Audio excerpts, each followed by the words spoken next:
To rent or to buy? It's a big decision. So how do you know which makes sense for you? Before you decide whether to rent or to buy, know the pros and cons of each. First, consider the monthly costs.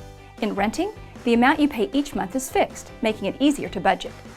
In buying, the cost can vary depending on whether an unplanned event like a roof leak pops up. Then think about equity. Equity refers to your financial interest in the property.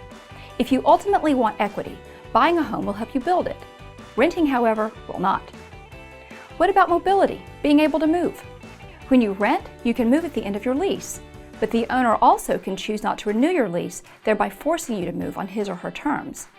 By contrast, buying lets you live in a home as long as you want because it's yours. However, if you decide to sell, there's no guarantee you'll find a buyer or renter, or that you'll recoup your investment. Home values do tend to trend upward over time, though. Now let's look at the initial investment. Renting requires a low initial investment, usually 1 month's rent, plus a security deposit. At the end of your lease term, you might recoup your security deposit. However, you'll never recoup your rent payments. Buying, on the other hand, requires large upfront costs.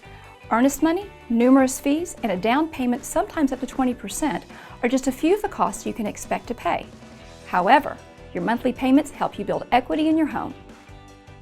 And then there's personalization, all the little details that make a place your home. With renting, decorating and remodeling options are limited, but when you buy, they're endless. Lastly, consider your taxes. Renting offers no tax advantages. Buying, however, may offer a few. Only you can decide whether buying or renting makes the most sense.